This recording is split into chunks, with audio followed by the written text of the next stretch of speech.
And with that, we are live for episode 97 of Trek Live. In this episode, we're going to be talking about the Deep Space Nine documentary. But before we jump into it, Bill, how you doing this morning? Doing really good. Excited to talk about this. I saw it for the first time a while ago in the movie theater, but you didn't get a chance to go to that. So I'm glad that you've gotten to see it now, so we can really dive into it. It's out now for everybody to see. I know quite a few people who weren't able to make it out to the movie theater when it was after that one.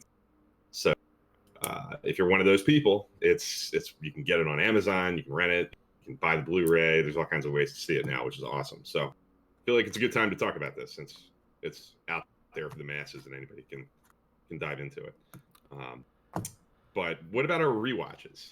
Are you? I have not watched any rewatches. I've been a little busy, just work and other life stuff. But how is your rewatch going?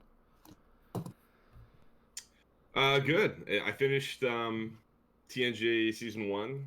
I had a couple episodes left. I did them last night. It's Conspiracy and The Neutral Zone. I love Conspiracy. I've always loved Conspiracy. Yeah. It's got some really unique, different stuff in it. A lot of different visual kind of things, I guess, like the stop motion kind of special effects with the little creatures and there's some heads being blown off in it. It's unusually fight scene in it, and infamous fight scene. The Admiral, I guess. The uniquely, really powerful, strong, special human powers, Admiral, Badmiral, whatever you want to call him, roughing up Riker, and Worf. But there's a lot of cool stuff in it. I love the continuity. I love that it builds coming of age, which was a few episodes before. It's kind of Trek's first foray into like somewhat serialized storytelling. Not the entire episode isn't functioning completely on its own. It's building off of something that came before it. And even that episode, coming of age, was tapping into continuity too. They were investigating Picard and questioning him about decisions that were made and all these different missions during the first season. So by the end of the first season, you're getting a little taste of that serialization. That's certainly not like a defining trait of the Next Generation. It's a very episodic show. It's got some elements of it, and kind of starting to see it at that point. So really glad to be done season 1, moving into season 2. I also rewatched a bunch of Discovery over the last couple of weeks, like the whole thing, to be honest. Season 1 to season 2, and I really enjoyed that. I wanted to kind of, like, after a few months being away from it, I hadn't watched it really since the finale was kind of new. But kind of trying to, like, watch it all in context again, like in a succinct order, and season 1 into season 2, all of it together was kind of a unique experience at this point. But I really liked, really enjoyed it. Season 2, I think, is really, really good. I think season 1 holds up really well. So yeah, I would encourage everybody to do that too. Like, if you like Discovery, now that you've maybe given it some breathing room since it's been over for a little bit, check back with it and see how it holds up. Yeah, that's definitely on my list too, because I haven't watched most of the episodes since first run, but that's kind of my strategy. I kind of want to like give it some time to kind of marinate and like not just kind of blow through it all at once. So different strategies for sure. It's definitely a perfectly reasonable, honorable thing to do. Yeah, give it some time and go back to it down the road. I'm not that good at that, I guess. I get pulled back really easily, really fast. That's people who know me know. So we got Rob in the chat. Welcome, Rob. Good to have you. And we'll see if anybody else joins us too. Let's get into the topic. Do we want to jump in? I say we just jump right in. I'm excited. Cool. Well, I kind of revealed on Twitter that I loved it back in the day. I think it was in May, maybe. I don't really know much about how you feel about it. So what are your overall impressions? What was your initial reaction? You and I kind of kept it kept it in the dark a little bit about how I felt and Yeah, what didn't talk a happened whole lot after. about Yeah, we didn't talk a whole lot about it. I loved it. I think that one of the things that I remember when you watched it, you said that I liked it, but I wish there was like 10 hours of it. Right? I kind of Yeah. felt the same way. I really really enjoyed it. It had me laughing, it had me tearing up. It had great moments with not just the actors, but the writing staff and kind of people behind the scenes that kind of made Deep Space Nine what it was. Um, and so yeah, I loved it. I loved it. That's great to hear. Really glad to hear that. Ian Davies is here. Welcome. I don't think you've been to Trek Live Yeah, before. I don't welcome, remember Ian. your name, so Yeah. definitely welcome. Make him feel comfortable, Rob, in the Mm-hmm. chat. Yeah, and definitely share your thoughts on the documentary. We want to hear from you, and we'll Yep. obviously converse with you as we kind of get through our conversation here too. But yeah, I couldn't agree more. I love the fact that it leans so heavily into obviously the actors for one, but kind of equally the crew, Mm-hmm. the first assistant director, Yeah. the production designer, the visual effects guys. They're all kind of there. It really leans heavily into the idea that the people making the show are a fan, and it's not just the people that you see on screen. The Yeah. writers obviously are a huge part of it in their own kind of unique way. Mm-hmm. But yeah, kind of going with what you said, it really, to me, it reminded me of the really good documentaries that are on the TNG and the Enterprise Blu-rays, which I know you haven't seen. Mm-hmm. But they're kind of uh, they're really good too, but they're so long. Like if you watch them in a Right. in a succinct order, you're getting hours and hours of behind the scenes, interviews and uh, really rich conversations where there's a lot of length and a lot of heft to it. And Mm-hmm. I feel like because I'm used to that and I love them so much, I wanted the same like volume out of this. That would be, and it's to the movie's credit. I Right. mean, to me, it's a compliment to the movie. The footage that they got and the people that they're interviewing are interesting to the point where I don't want it to end. I want to keep watching. Right. I want to see more of these conversations. Like just let them play out. That would be my one complaint. Even though I think it's sort of a compliment at the same time. Yeah. Yeah. I do think they did a good job. I mean, it's a it's a tall order. There's so much to cover, so much to kind of cram into 2 hours. I think they did Mm-hmm. like the best job that they could. Cramming a lot of content, a lot of interviews, They and a did. lot of stories that everyone wants to hear into a pretty good 2 hours, in my opinion. Mm-hmm. No, I couldn't agree more. The thing I really loved about it was I think they did a nice job of avoiding having a structure that was kind of canned and like, okay, we start at the beginning, we talk about each character, each Yeah. actor, talk about like how did the show go, like kind of telling us this is the story. It's more outside the box than that. Mm-hmm. They do creative, fun things. They bounce around. There's a unique flow to it. There's obviously they keep intercutting to this developing writers' room conversation, Right.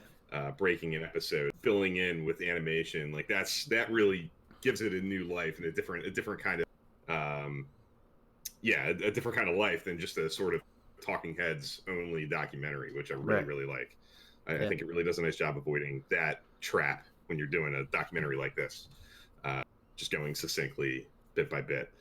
Um, yeah, but and I also think they do a good job of covering things that they weren't necessarily thrilled with. I love the little segment that they're talking about like things that the show did, and they get to like talking about the LGBT stuff, the Yeah. LGBTQ community. Ira Bear like pipes in and is like, "No, we don't get a check for that. Like we kind of fell short there. There were things we wanted to Yeah. do, but we couldn't." And they actually like break the fourth wall and stop talking about.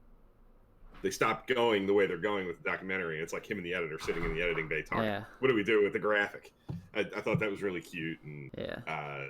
really, really, really good. I found that funny and endearing, I guess. And to me that kind of leads into, I think the best asset this movie has is who's the showrunner of Deep Space Nine all those years. Yeah, his personality and his sort of steady hand taking you through everything and being like the constant with all the interviews and in the writers' room. He's the one thing that you know you're getting every minute. He's in it. He's his fingerprints are all over it. I think he's one of the Mount Rushmore guys for Star Trek. To be honest, I think he's as good as anybody that's ever been associated with it as a writer, like a top of the line producer. Yeah, I'm thrilled he's as involved as he is with the movie. Yeah, I know, because I feel like he watching it, I got the fact that I got the sense that he genuinely cared about, you know, Star Trek, about the actors, but also just creating a great TV show and putting good content kind of forward, which I think that any showrunner, you know, should take notes, obviously. So, yeah, of course, yeah. I mean, yeah, you kind of get the impression of, you know, what does a showrunner do through the eyes of him, because because the whole movie's through his eyes, and he's interviewing all these people. He's like daddy for this show. All these people, this is their boss. You know, him and Rick Berman on are the kind of the twofers, but he's sort of the face of Deep Space Nine. Yes, on the production side of things, he's the guy that communicated things to the actors, communicated things to the production team. So his presence there and the way that these different people react to him and talk to him about what they did tells you what a good showrunner does and what a good showrunner looks like. Yeah. And he clearly was that. So I love about the movie. Yeah. A question that I have that we can kind of jump into is, why does a documentary about Deep Space Nine feel so special as opposed to the other documentaries that were made, or the other, you know, behind the scenes stuff, the overviews of the show and stuff like that? You mean other documentaries that have been made about Star Trek in the past? Or like other, you know, like other, like the special features on the other, you know, TNG and stuff like that. Why did it get? Yeah, why did it get? You know, a movie. You know, it got released in theaters, and other ones are on Blu-ray years later. I do think this one has a more. I think this has a unique through line to it. I think Deep Space Nine's a unique animal in that it's a TV show that was really ahead of its time. It was doing serialized storytelling. It was tapping into you know, that sort of big picture, you know, huge cast, like the way Game of Thrones, for example, has these, you know, huge array of actors. And Deep Space Nine was doing 25 years before Game of Thrones existed. Yeah. And before that was sort of like the cool in thing to do. I think that show did things that were ahead of its time in a way that warrants a unique look at it. And as much as I kind of opened by saying I love the bonus features that are on TNG and Enterprise's Blu-rays, right. And I wish there was that amount of content here. This movie doesn't do what those documentaries do. Those documentaries are kind of what I said. I'm glad this movie isn't. Those are kind of going chronologically and talking about each season at a time and talking like this happened, then that happened, kind of thing. And this movie doesn't take that approach. It's more about the people who did it and how it affected them and what they got out of it and what they left behind when it was over. How they were different when it was over. So I think the unique approach and the unique qualities that Deep Space Nine embodies is what makes this kind of stand apart and makes this worthy of its own sort of pedestal from a Star Trek behind the scenes angle, I guess. What do you think? I mean, I couldn't agree more. I think that's you kind of hit the nail on the head there. It's Deep Space Nine is such a unique show, and it doesn't really fit into, you know, the other shows' boxes. So I think that it definitely warrants it, especially now that it's so interesting. Like they're talking about in chat and how Deep Space Nine was so underappreciated in its time, but now you ask a lot of fans and they say their favorite or the best is Deep Space Nine. So I think that definitely brings it in, kind of why I think that this documentary was so successful, is because that flip of how fans view the show. Yeah, I couldn't agree more with that. The show has definitely evolved into sort of the, I don't want to, it's not a cliche, but it's if you ask somebody what's your favorite Star Trek show, you kind of almost expect them to say Deep Space Nine. Yeah. A lot of the time, Deep Space Nine is kind of the easy answer, especially if the question is what's the best. Yes. If it's strictly like what's the most polished, most successful show, top to bottom, beginning to end, Deep Space Nine is very often the answer. Yeah. But it was sort of it was the middle child at the whole time when it was on. I can speak with 100% certainty on that. I was there. I was watching it as a kid, and TNG was obviously the mama bear. It was the big thing that brought it back, and Yeah. it was getting Emmy nominations, and it was a big deal. And then when Voyager came, that was like launching a network. UPN was the new, the new channel on TV at the time, which was a big deal, and it was on the cover of TV Guide all the time. And then 7 of 9 came, and that was a big deal. And Deep Space Nine's kind of just in the background, chugging along, doing its thing. Yeah. With its small loyal fan base that love it. But there are a lot of people, wink wink nod nod, are saying, oh, that's not real Star Trek, it's too dark, it's serialized, it's telling the story too different, and they're not going anywhere, it's totally different, it's not Gene Roddenberry Star Trek, it's too PC. Like there's all kinds of that stuff going on, which we haven't never heard before, right? That was happening at the time, and it's really evolved over time, and I think that's another quality that the show has, warrants a unique, let's look at this and find out why and what makes the show special. And this, I think this documentary does a really good job of unpacking that. Yeah. In the chat, they're Ian and Rob and John Jones are talking. John Jones is here too. Welcome, John. Yeah. Talking about their movie theater experiences. Ian saying that his theater was nearly full. Rob, I remember him doing this, went to the convention in the UK. Very jealous. And got to see it with one Jim Morehouse, friend of the show and friend of ours.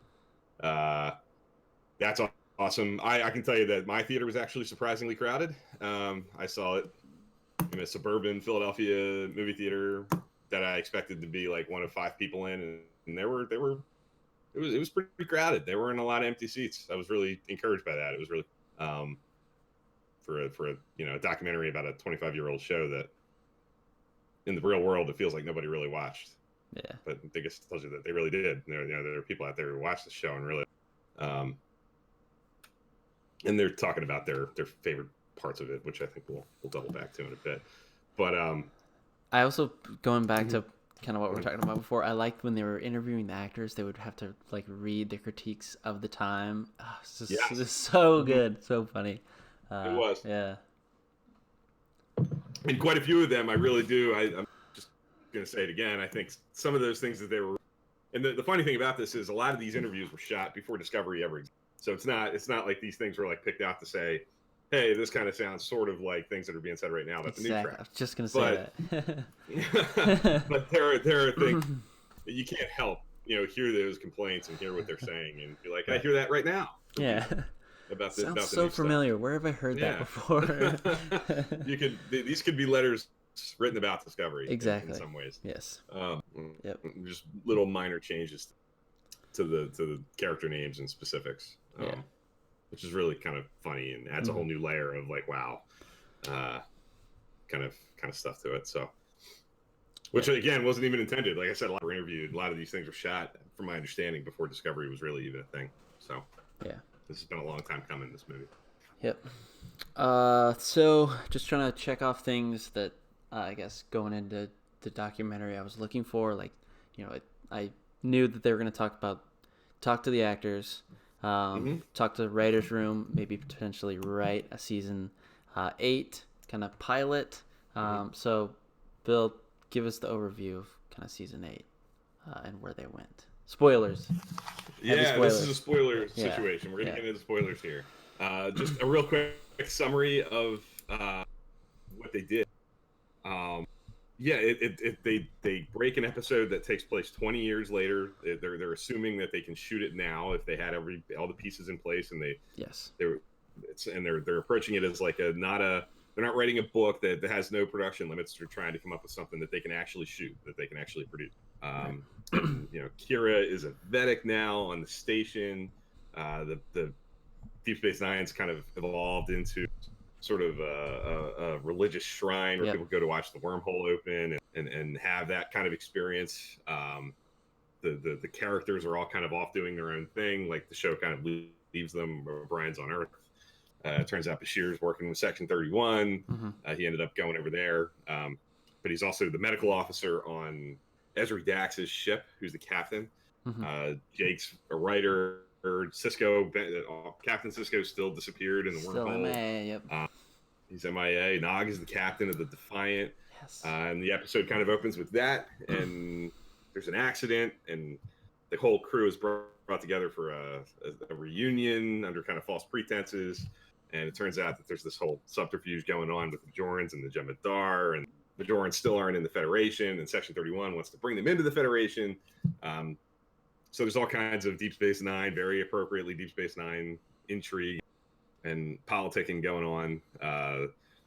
It ends with Kira having to choose between being Bajoran Vedic, loyalty to the Bajorans, and her people who are kind of investigating this problem. Like in the middle of them, phasers pointed at each other, and she picks the old crew, of course, and Captain Cisco appears, and that's it. And it's painful. Because I knew that they were going to do this. I knew that break in episode 1 of season 8. I kind of knew it going in that was going to be a thing that they were going to do, but I didn't know what to expect from it. I didn't expect it to like feel as wow, this would be so cool to see. Yeah, like it feels right. It feels like the Deep Space Nine writers really wrote it because they did. Obviously, if they're coming up with it, it's the people who write the show. So of course, it should feel like a natural progression. But I was really excited by that, and it was kind of painful at the same time. I love to see the writers' room, not just the story, obviously the episode, definitely love it, but I love to see them kind of work through making this episode, because that these guys, all of them, have kind of thought about, if we had that season 8, what would we do? So I like to see them actually be able to put that on paper and be able to see that and kind of work. It was kind of like looking through the looking glass, looking into like the 90s of how it kind of was made, and I love to see that. It was just great, so I love that. Definitely. And one of the cool things about some of those bonus features I was talking about earlier is a lot of those are part of those. So having seen a lot of stuff with Ron Moore and a lot of stuff with like Renee Echevarria and Ira Bear, I feel like I know these because I've seen them in a lot of things even beyond, like this know their movie. writing styles. They like, character, stuff like that. Yeah. Yeah. I feel like I have a feel for them, and seeing them like all in a and doing that felt really at home. And that's something that I could watch that 8 hours. I could just, like, if they just put it in the top of the room, right? Had the audio, I would watch that. I would watch the whole thing and just watch them BS and work their way through it, and that I could watch that all day. So I wanted that more. I wanted more and more.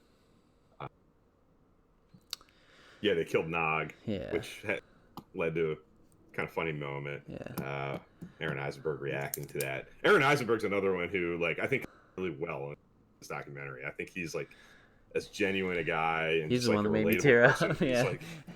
up. He's so good. He's really, really genuine and real about, because he's one of those guys, like he's an actor, but I honestly couldn't tell you like what he's doing today, other than he's like pretty active voice on Twitter. He talks about Star Trek. He's got a podcast. He talks about Discovery, and he's got a podcast with Sirach Lofton now, which is really cool. But he's a guy who, like, this was his peak. He loved it. This is when he was working consistently. He was doing good work. He was working with good actors, and you got to get that from him. You can see it all over his body.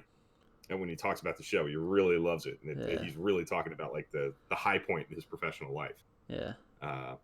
And it's kind of all it all worked up to that. It's all kind of working from, and he's definitely become one of my favorite Star Trek people. And this documentary just kind of drove that home. How much I really like him a lot. I definitely agree. Back to the writers' room real quick. Just one more thing I want to add.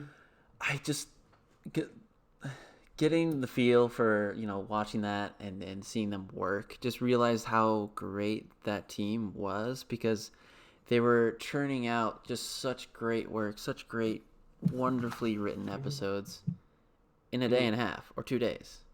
Yeah, It just blows my mind. Just blows my mind. So that was just a moment where I was like, man, these guys, I'm watching greatness right now. These legends just work through an episode. Granted that they've probably been, churning in their minds for 25 years, but still, it was great to see that.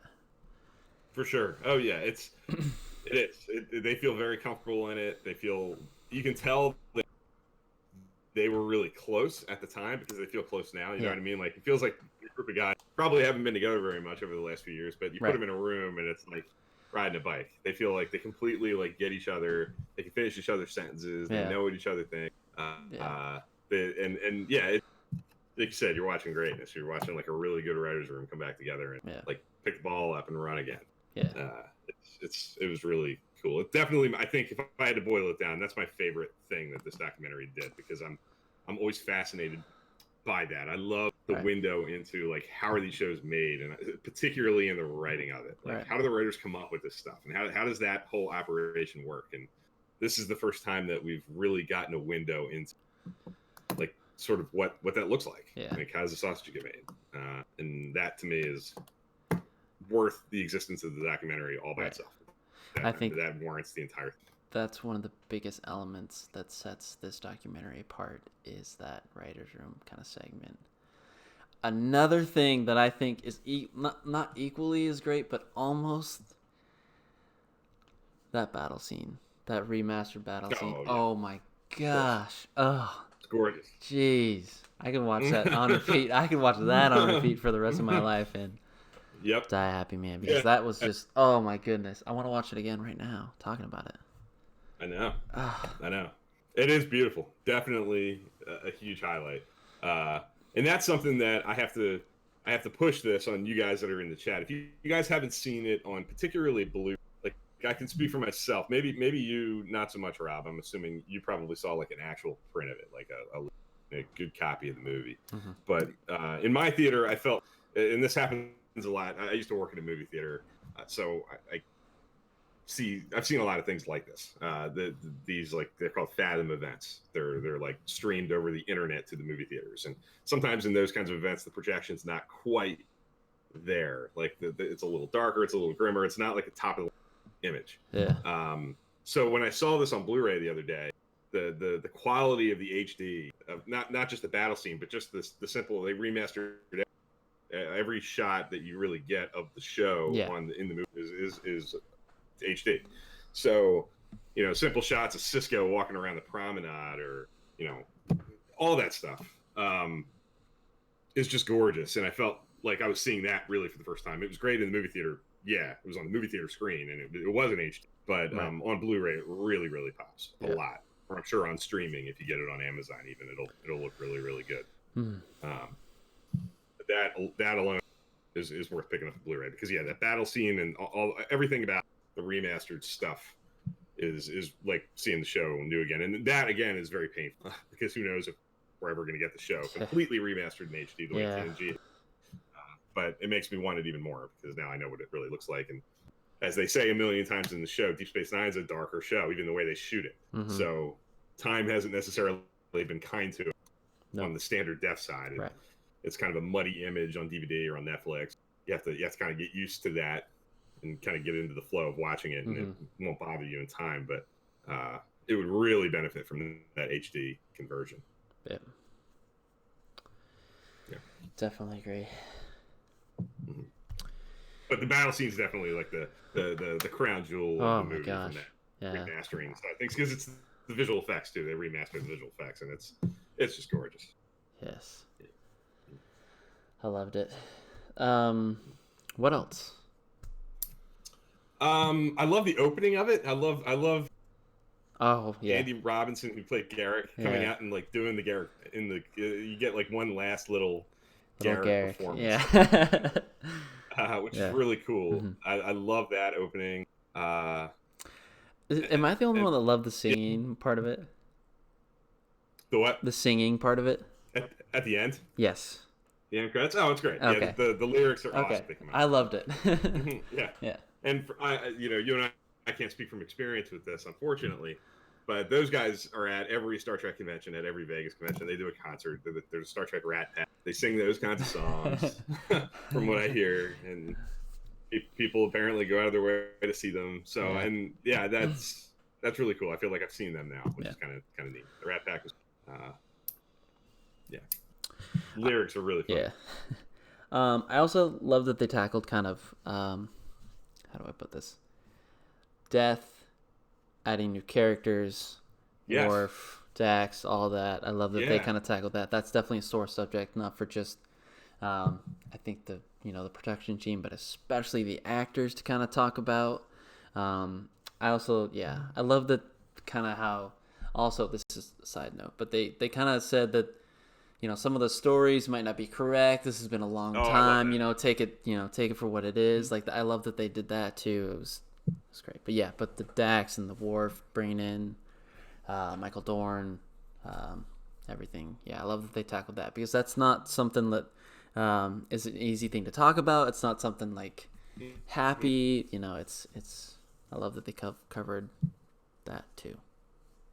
Yeah, a couple things with what you just said.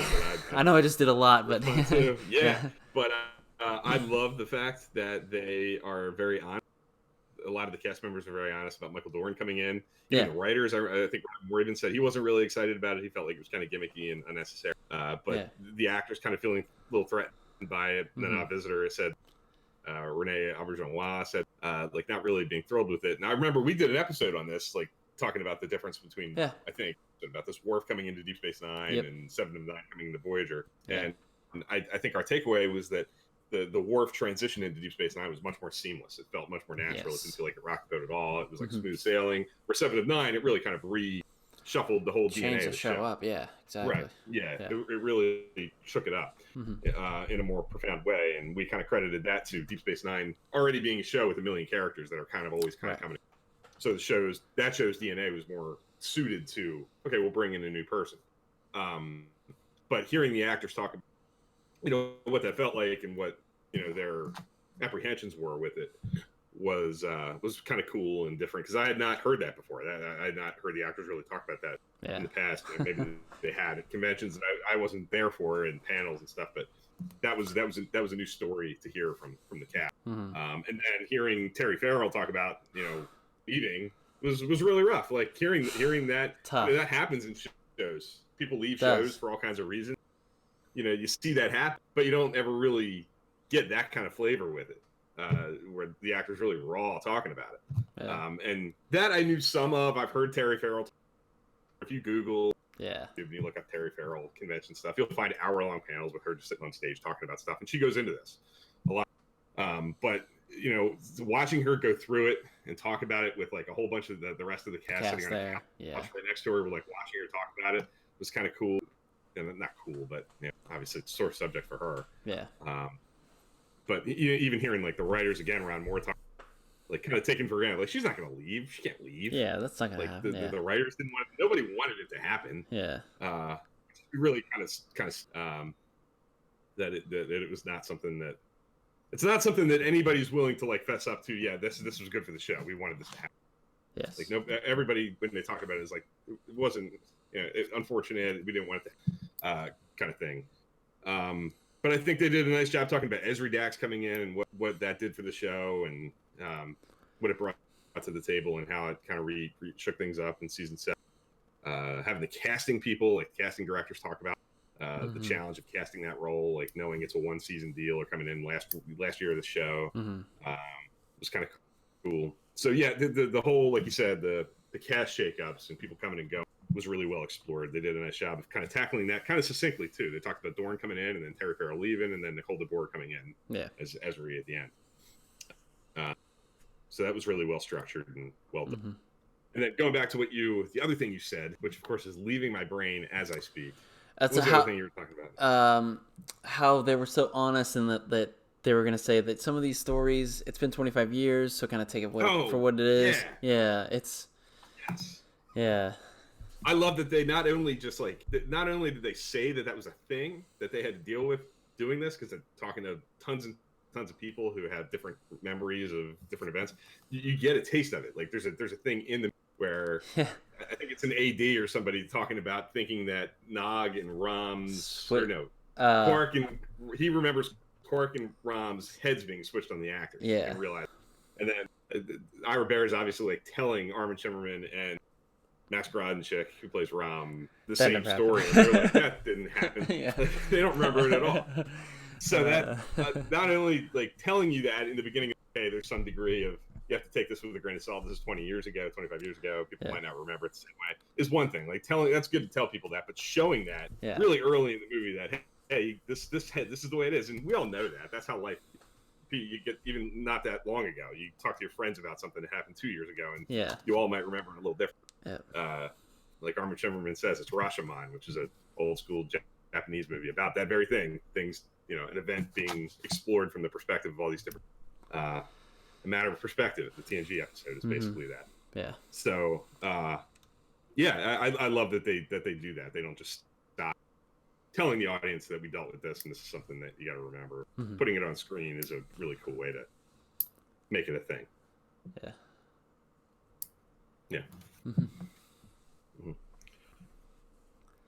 Rob saying that he liked the way that they tackled and they took on head on like the issues that the show explored. For one, I think the most memorable one to me, like I said, I kind of said it early, the way Ira Bear literally stops the documentary to talk about LGBTQ stuff. No, we don't get really a pass memorable on that. And really, we don't get a pass on that. They settle on a question mark because there's some of it. It's a little bit there, but it's not near what they, in hindsight, wish they could have done. Right. But the conversation about Kira, like, could they have done that if it was just a few years later? Like, made a central character in the show. That was deep too. When they were talking about that, too, I had to agree with her. I don't know if they could have done that. I don't think they would have. No, I think events would have definitely pushed the show in a different direction. Easily. But in now in hindsight, now that road, it makes it all the more like fascinating to watch. You have a character who lived that life, and it's not an easy thing to swallow. You have to kind of like wrap your head around it. Yeah. It's not an easy sell. Like this is a character who, depending on your perspective and which side of the argument you're on, was really bad. Like this is a person who was doing a lot of damage. Yep. And it was a terrorist in quotes from the Cardassians' perspective. But in her mind, she's a freedom fighter. She was. We did an episode of freedom fighters. We did an episode on that. And we talked about that a lot, and seeing them talk about it on the show, on the documentary, was again very, very satisfying. And then, again, kind of going back to Aaron Eisenberg, who again I loved in this, talking about the episode. It's Only a Paper Moon in season 7, where he's dealing with getting a leg amputated in a battle scene a couple episodes before, and how that speaks to people who are dealing with PTSD and recovery. Whether that's literal, like, recovering from a war wound or something, or recovering from an addiction or anything, like that journey that character goes on speaks to a lot of people, and goes to some pretty deep places that is kind of unique to Star Trek. There's not a whole lot of that. That certainly not handled quite that adeptly. So yeah, they talk about the show dealing with war and the fallout of war, and the terrorism issue for sure. They are really on the forefront of the movie. They spend a lot of time on this thing. Yep. Yes, for sure. Yeah, and that's actually another one real quick. Nana Visitor talks about objecting to the idea of Kira having a romance develop with Ducat. She slips the actor's name instead of the actor's name. Instead of the character's name, which is funny for sure. But that's actually another one that kind of similarly to the Rom Quark thing, depending on who you ask, like it seems like you're getting a different version of like, well, what's being pitched? How far are they really going with this? What kind of story are they telling? Like Ira Bear kind of remembers it differently than Nav Visitor does, with what was being talked about and how the story changed. So I love that stuff too, because it's real. To me, that's real life. You're watching real people who work this as their job remember things from their own point of view. And seeing how fired up she was about it was actually kind of cool. She was fired up, yeah. Tells you like how committed these actors are. They bought into their characters. It's their life. It's their job. Yeah. And they get upset when the characters are getting pushed in directions that they don't feel is right. They don't feel comfortable. Especially when I think they care about that character so much. Like watching this, you got the fact that they did numerous. These actors have played numerous parts, but when they come back to Deep Space Nine, that they really care about that character, which is a testament to, the show and the writers and stuff. So. Yeah, absolutely. Yeah. The commitment is very much there. Like through the movie, you can see how much the actors cared about it. Yeah, and hearing like Mark Limo, since his name's right there, hearing say, like, I never felt appreciated on the show. Like nobody ever came up to me and said, "You're doing a good job. You got this right." And then hearing Ira Bear say, "Well, you kept coming back." Like that's how you know. And Mark Limo was there the whole time. Yeah, he's there he in was. the pilot. He's there. He's the pain in Sisko's rear end for 7 years. And he's a pain in Kira's rear end when he's not a pain in Sisko's. And so like you can kind of see both sides of that. You can kind of imagine, everybody likes some degree of like gratification and hey, you're doing a good job, and I can imagine doing a job like that and under that makeup and that kind of pressure. You'd like to be told, hey, you're doing good.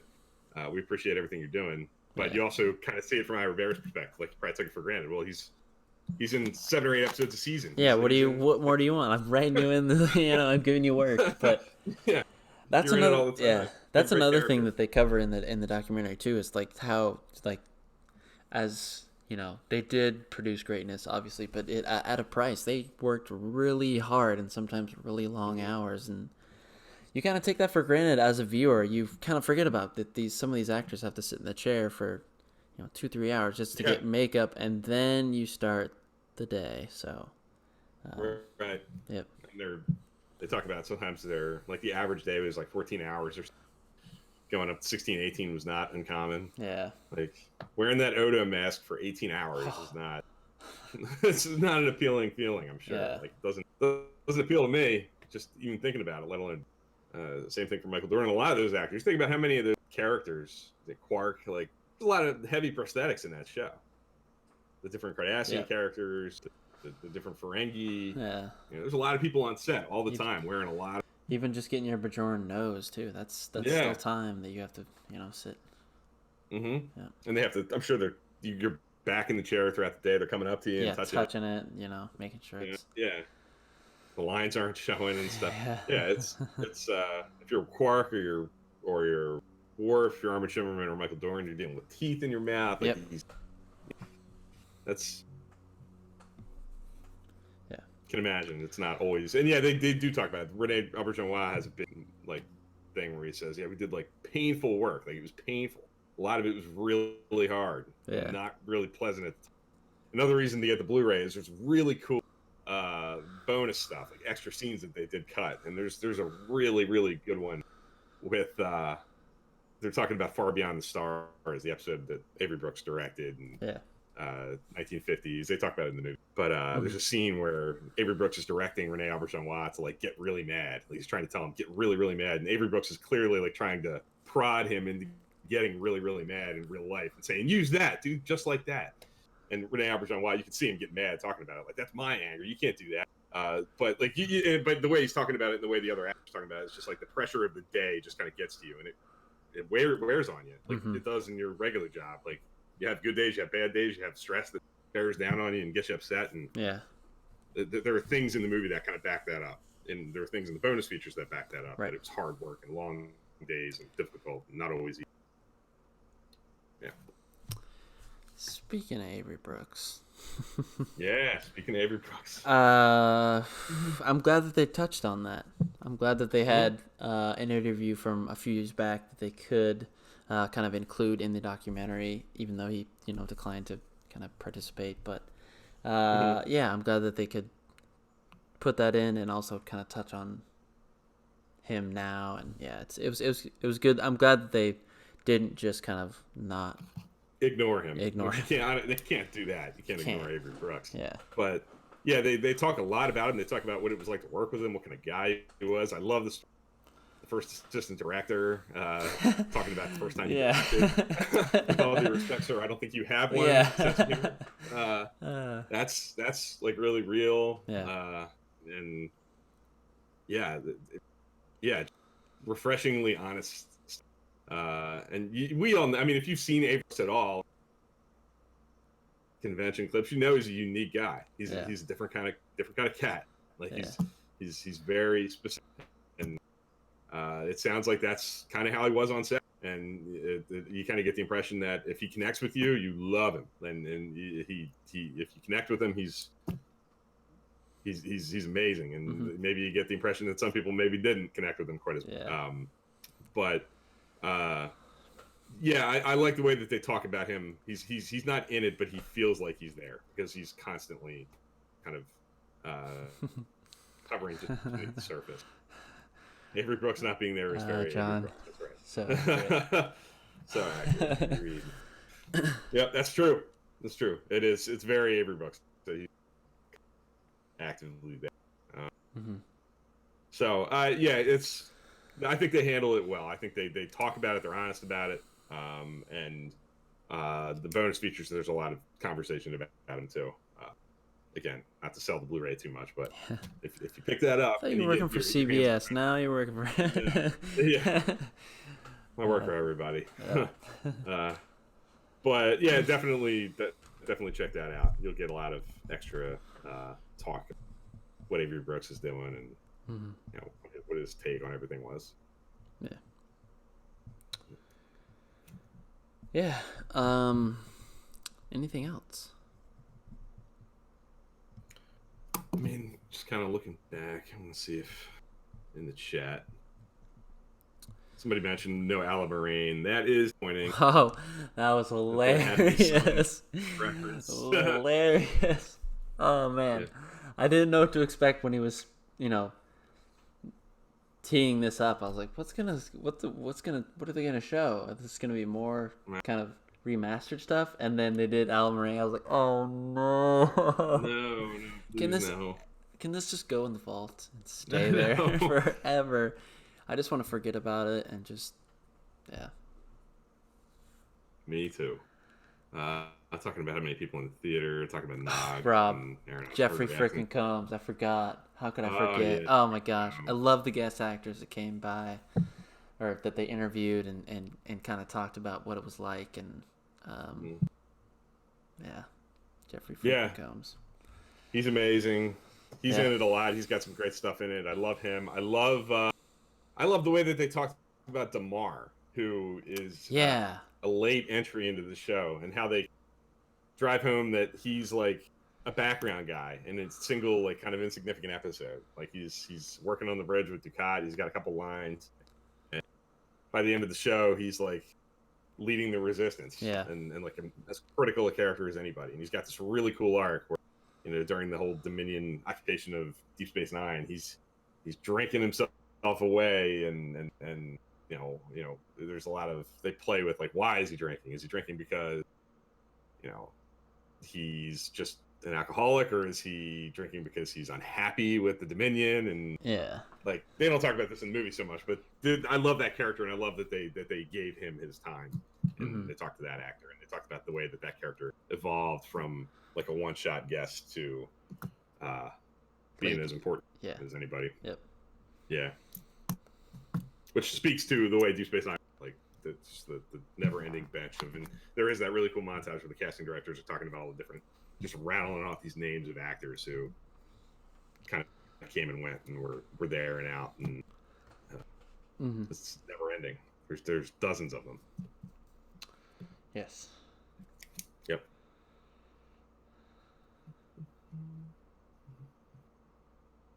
Any closing thoughts on the documentary? Closing thoughts. I think overall it was great. Thinking about it, I don't know if it would have been as successful if it was any other show. I think that we kind of talked about this ad nauseum at the beginning, but I think that it just fits it right at home with Deep Space Nine, and I can't wait to get the Blu-ray. So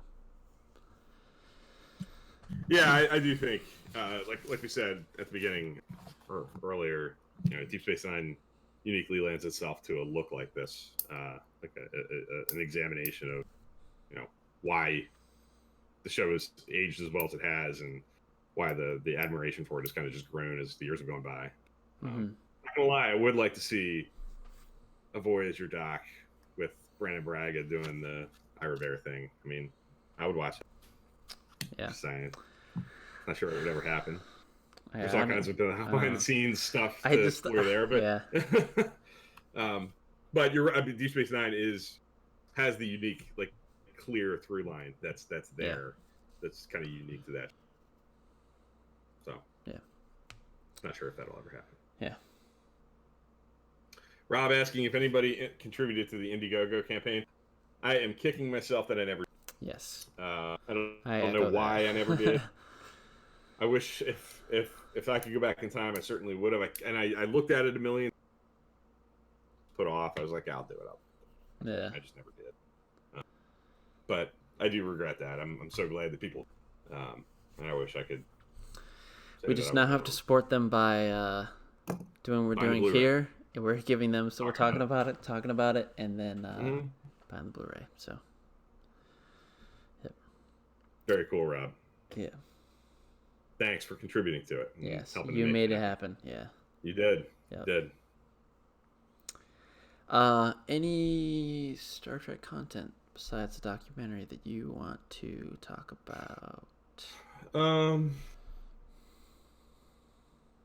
A good friend of the show, Jim, who we talked about earlier, Trek Ranks. There are two.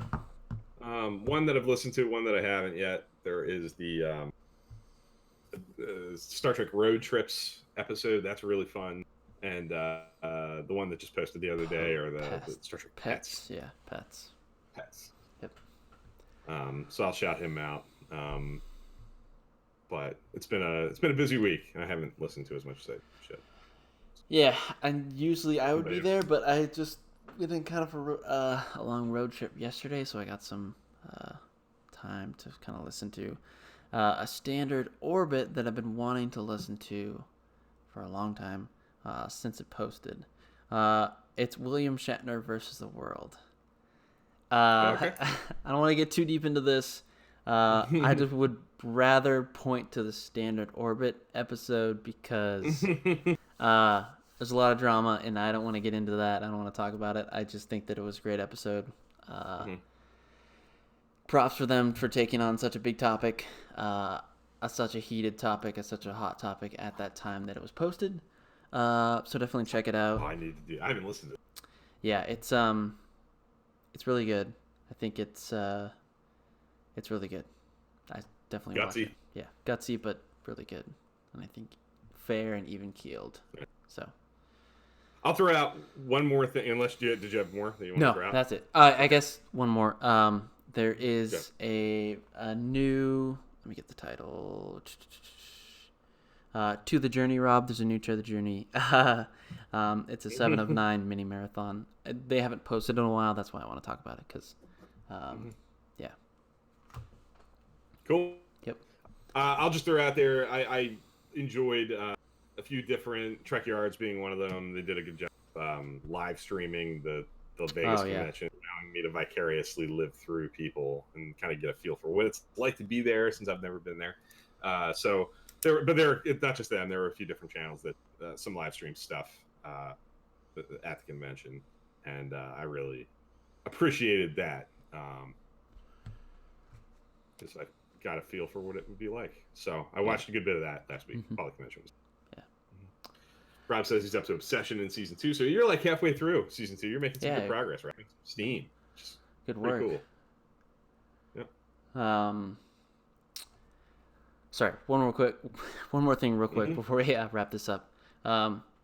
Bill, I think you have something to talk about Starfleet's finest, maybe? Yeah, we're starting a fantasy football for Star Trek fans. We have our 10 people. Rob in the chat is one of them. So I know Rob, you live in the UK. Fantasy football is probably very new to you. If you need any help guidance. I'm certainly happy to help you leading up to the draft. We have a good group, and I think it's the first ever fantasy football league for Star Trek fans specifically. I guess. But we're really excited about that, Dan. I'm in it. Jim Morehouse from Chuck Ranks is in it. Rob is in it, and some other folks that some I know better than others. Just like I've had more interaction with than others, but I'm looking forward to getting to know people through that. And yeah, looking forward to it. And hopefully, maybe next year we'll grow it. And if there are folks out there watching now that didn't get on board, like to, let me know. Yeah, I'm sure we'll have opportunities in the future. Yep. Yeah. So that being said, the discussion doesn't have to stop here. Come over to Twitter, Facebook, Discord.